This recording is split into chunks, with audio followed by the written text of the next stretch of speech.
آه، فراس منصور الصياح، العمر 50 سنة، مواليد 1969.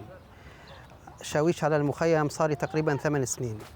هذا مخيم اسمه مخيم الزهراني، مقسوم إلى قسمين. عندي المخيم عندي هون مجمع تقريبا يحوي على 40 خيمة، طبعا من أول المخيم لآخر المخيم هناك 40 خيمة.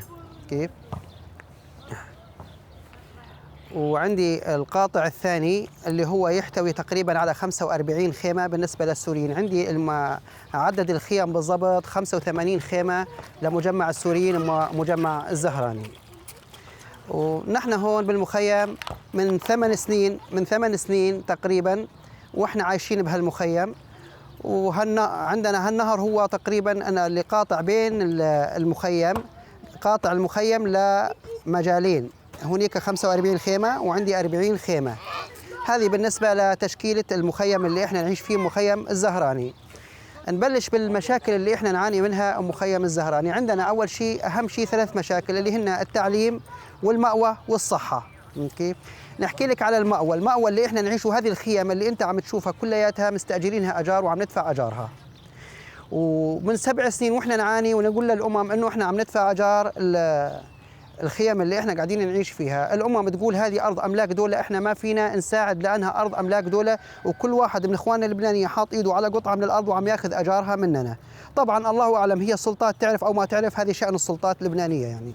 اما نقول لك على المشاكل اللي احنا نعاني منها، هاي بالنسبة للمأوى. ثاني شيء بالنسبة للصحة، عم نفوت على المستشفيات عم نعاني كثير. تيجي ورق يوافقوا من الامم ويمكن ما يوافقوا من الامم، اذا حدا يفوت على المشفى واحيانا يفوت على المشفى يقول لك الامم ما وافقت. فنحن إن عتب صغير على الدولة اللبنانية، بس لو انها ساعدت بشغلة الصحة، انه اعطت اوامر للمستشفيات انها تستقبل اي سوري يفوت وبعدين تعمل الاجراءات الثانية. 3 التعليم اليونيسف ساعدت اجار الاوتوكار على اساس انها تدفع اجار الاوتوكارات. ما غطت كل السوريين بشكل عام. في تقول الصباحي مثلا ما فينا نغطيه، طيب ما هذا سوري وهذا سوري. أنا بطلت أولادي ال3 من المدرسة لأني ماني قادر على دفع أجار الأوتوكار بالنسبة للتعليم. كيف؟ هذه إحدى المشاكل. نأجيك على مشاكل مثلا التغذية. كانت الأمم أول 2 3 كانت تهتم اهتمام غريب فينا، كانت تعطينا كروتة، كانت تساعدنا بالمواد الغذائية، كانت الجمعيات علينا كب. من 3 سنين لا شفنا جمعية، والأمم وقفت عننا، والبلد وقف حالها على حال سوريا على الحرب اللي هي فيه، الشغل ما فيه نهائيا. والمشكلة اللي نعاني منها هي التغذية، أنه أهم شيء بدنا ناكل ونشرب، ما في شغل. يعني كانت الجمعيات تساعد على أساس تبعث كراتين تساعد هالناس وعلى تواصل كثير بالنسبة للتغذية. حاليا ولا جمعية اجت لعندي وقالت إنه هاكم هاي كرتون التغذية أو هاكم هاي ليرة بدنا نساعدكم فيها.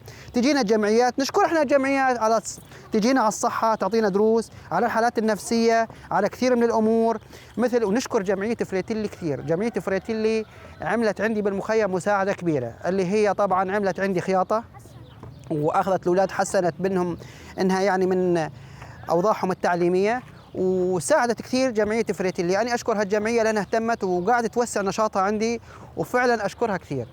يعني ما الوضع مؤلم بالنسبه للمخيم اللي احنا نعيش فيه. يعني فيك تقول احنا مخيمنا منكوب. اول شيء عندي النهر اوباء امراض قاتله من عدا القارص والباعوض والافاعي والغير، وش بدي اشرح من الامور الثانيه. هاي بالنسبه للنهر. ساعدت بعض الجمعيات، حطت لي شريط، الشريط ما يكفي. والخيم اللي احنا قاعدين نعيش فيها خيم عبارة عن بلاستيك أو عبارة عن شادر قاعد يحرقنا بالصيف، قاعد نموت 1100 موتة. يا أخي احنا قاعد نعاني. أنا أتوجه بالشكر للدولة اللبنانية والسلطات اللبنانية وكل من ساهم وساعد بمساعدتنا، ولكن احنا نتمنى على الدول الصديقة أو الدول الأخوة السوريين أو اللي تحب السوريين تشوف أوضاعنا، تعطينا مساعدات. يا أخي احنا بدنا مساعدات مالية، بدنا ناكل ونشرب، بدنا نعيش. يعني إذا دولة هي فقيرة وما فيها مصاري وأوضاع لبنانية ما عم تمشي، هو لبناني ما عم يلاقي شغل، طيب شلون أنا لاجئ لا أكل ولا شرب وشغل ما فيه وقاعد بخيمة؟ أنا مستغرب وين المنظمات الإنسانية عن هالمخيم؟ ما في. الوضع مؤلم بالنسبة لمخيم الزهراني. وشكرا لكم.